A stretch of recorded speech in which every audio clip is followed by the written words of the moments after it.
Hello everybody and welcome to the video. Today we're going to talk about lead generation websites and how can you benefit from those and should you be using them, whether you're looking to hire somebody or whether you're providing a service. Either way, I have mixed emotions about them. I've been on Thumbtack and Bark.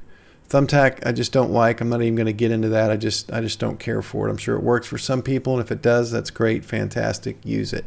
I prefer Bark because it gives me a telephone number, which if you can't pick up the phone and call somebody, in my opinion, forget it. You're going to try to communicate with them through email and text. I know that's the way everything is done today, but when you're trying to get business from somebody, no one's going to be more impressed, especially because of that fact. If you pick up the phone and call them and talk to them, they can hear your voice, they can hear the excitement or lack thereof in your voice and make a decision there. And so you just really need to pick up the phone. But my opinion on that. But the problem with most of these types of businesses is that they are modeled generally or spun to maximize their profits. Now you might be saying, well, Houston, isn't that what every business does? Yes. We want to maximize the profits, but not at the cost of having their service providers, me, pay for that. The leads could be better. They could be better vetted. I'd be more motivated to come and use the site more often. And the other side of the coin is the buyers are not getting the best quality because of the lack of information that is given to them by Bark or Thumbtack or these other companies. I can really only speak for Bark, 'cause that's what I said. Let me just stick with that. So in most cases, neither of these benefit either party to the extent that they could be or should be. So I'm just going to jump into the numbers. If you guys want to stick around for more explanation, I would like for you to do that. If not, no big deal. I'm over here at the Bark website, and this is where you buy credits. And most of these sites work on credits, not dollar amounts. And I won't get into the whole philosophy of that. But I generally buy 100 credits at a time. It's just what I prefer, maybe because, here it is in the middle, and that's what most people do. So maybe I'm a victim of that. But the bottom line is I'm paying $1.57 per credit.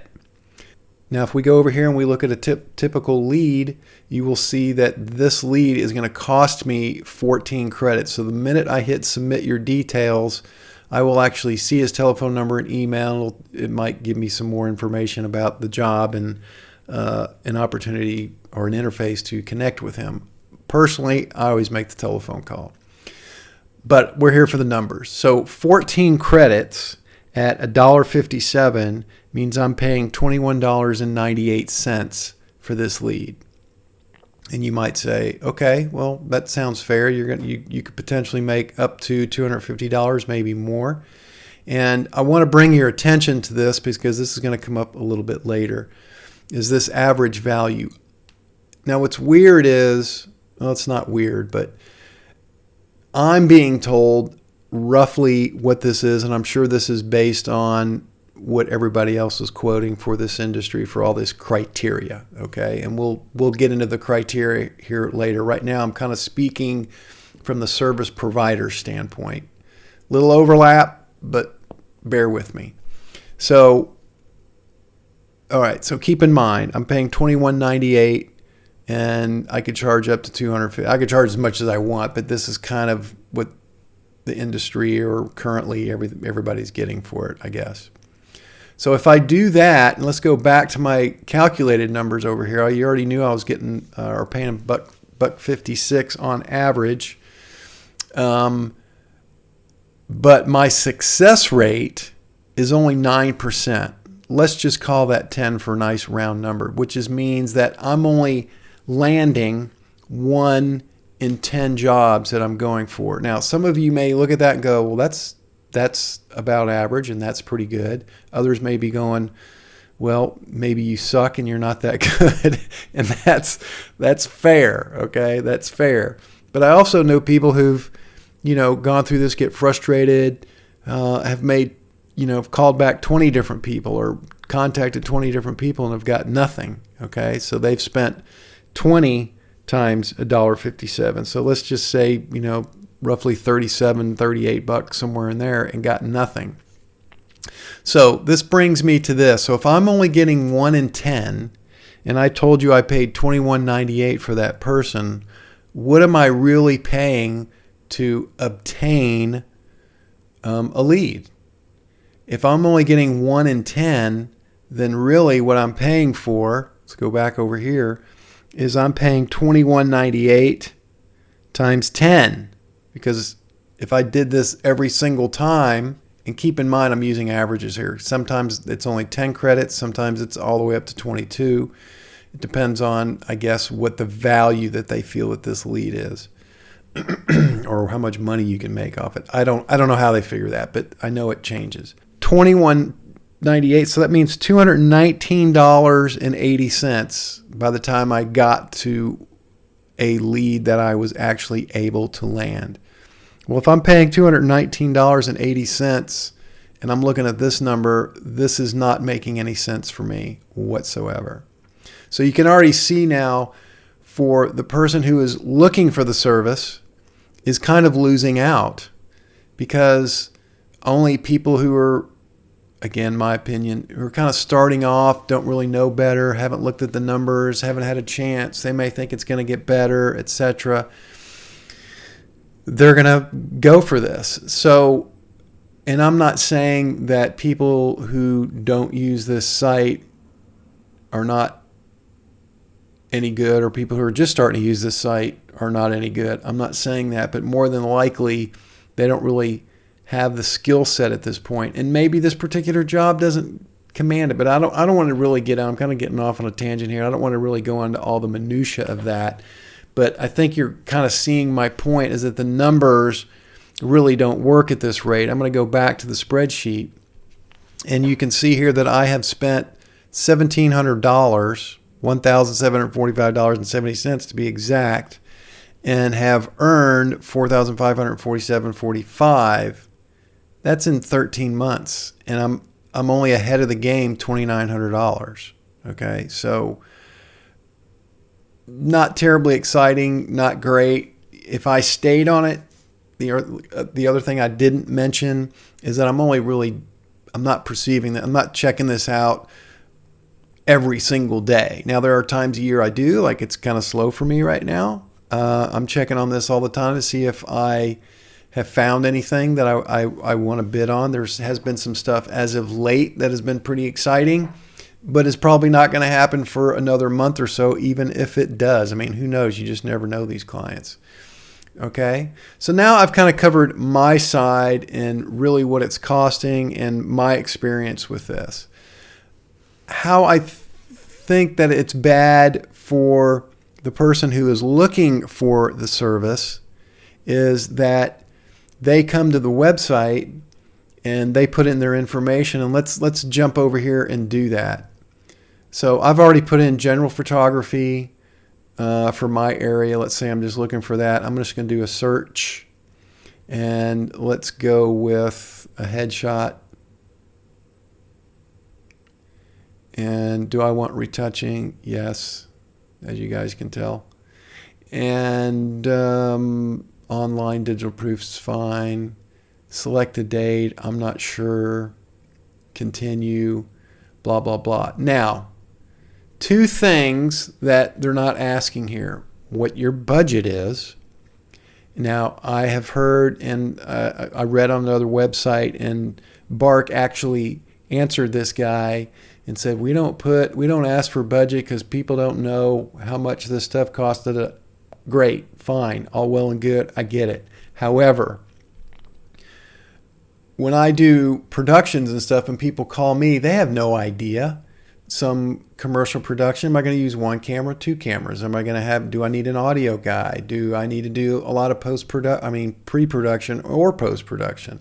All these things, it doesn't matter. Am I just going to walk in with an iPhone and an audio recorder and do it that way? It doesn't matter. The point of the fact is that you still, no matter what you want to do, if you want to add something onto your house, if you want to add a whole nother room or a porch or whatever it is, a pergola onto your house, You may not have a clue as to what that costs, but you do know how much you'll spend on it. And this is all flexible part, but we do know. So I think that's kind of a cop-out to say, well, these people don't have any idea. Okay, let's let that one slide for a minute, but that's not really working for me. They do have an idea on what they're willing to spend because they just do. The other thing is that they should be asked right here at the end of all this, are they looking just for pricing, or do they actually have a project and they're going to need a quote on it? And I think those two questions are very important because obviously, as you saw before, right over here, this average value 100, so they have the numbers. So they could pass this information on. If someone who's just out here kicking tires just wants to see some numbers, like what does this cost? Let's go back to the wanting a pergola in your backyard. And I get it. That could be anything from just 4 poles in the ground and a top to something super fancy with an outdoor kitchen and the whole 9 yards. I get it. But you get a general idea and you can go from there. It's like saying, how much does a car cost? All right, well, of course, I could say, well, you can get a car for $2,000. It's used, but it'll get you from point A to point B. Oh, you want an electric car? Oh, you want a Tesla? Well, okay, so it's all over the board. I get that, but still, we can be in the ballpark and get an idea where we are. So they could share this number here on the screen with those people. The point is, they should ask, are you just, in much better words than I'm about to put it, are you just a tire kicker and looking for dollars, or do you actually have a project? And as an example, at the end of that, let's go back to the screen. Instead of this, before they actually, well, let's continue here. Right here, they should ask one more question, and that's the two questions that I said. Is it an actual project, or do you just need a price? And there could be a clause on here, this clause that I'm putting right here, that says, please note that the providers on this site will have to pay for your contact info in order to provide you a quote. I know that if I was just out here kicking tires, that I might think twice about posting this. And I know you guys are probably right now going, oh, come on, no one's going to do that. They don't care. First of all, they don't know that it's costing me $21. Now, I'm not saying they need to put all this information, and I'm not saying they need to word it just like this. But every person that I have talked to, I always say, are you aware that before someone can call you and give you information or a quote, they have to pay for this information? And they're like, I didn't know that.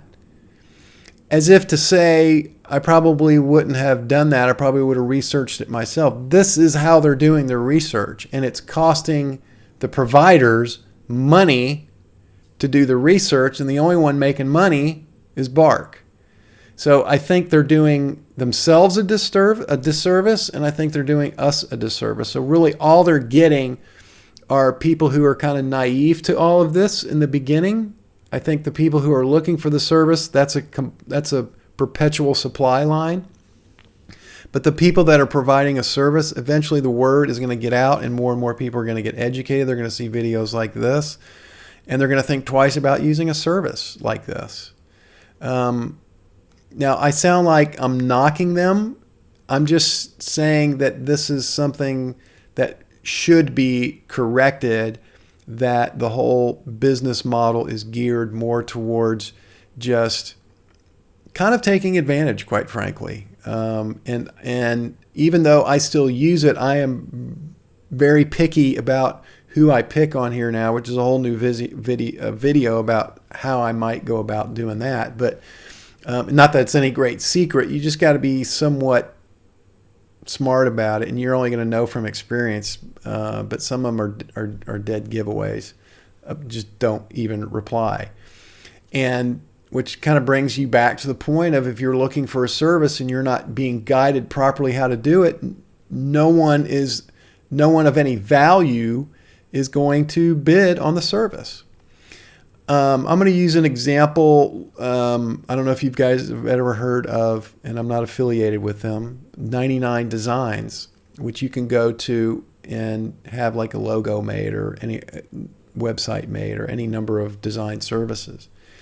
And I like the way they do it because you pay X amount of dollars, $300, $500, $800, and they're going to tell you how many artists, let's just talk about a logo, how many designers are going to work on that. Now, going in that if you pay more, you're going to attract better designers. But if you're on a budget, if $300 is your budget, $300. That's better than, getting your aunt or uncle to draw you up, one of your friend who couldn't draw a stick figure to save his life, to try to design you a logo. And that's okay. But at least you know where you stand. You know what you're going to get. And it makes sense because if I'm a good designer and I've been doing this for 15 years, I'm not going to go and look at a job where the guy's only going to pay $300 for the winning design. I want to go where I have a chance, and I'll put my design against 6 other guys. But the reward at the end is $800 and not $300. So my point of this whole story is at least both parties know from the beginning what they're fighting for. This one is there's just so much gray area you just don't know. So anyways, I'd like to hear what you guys think, what your experiences are. Thanks for watching, and see you some other time.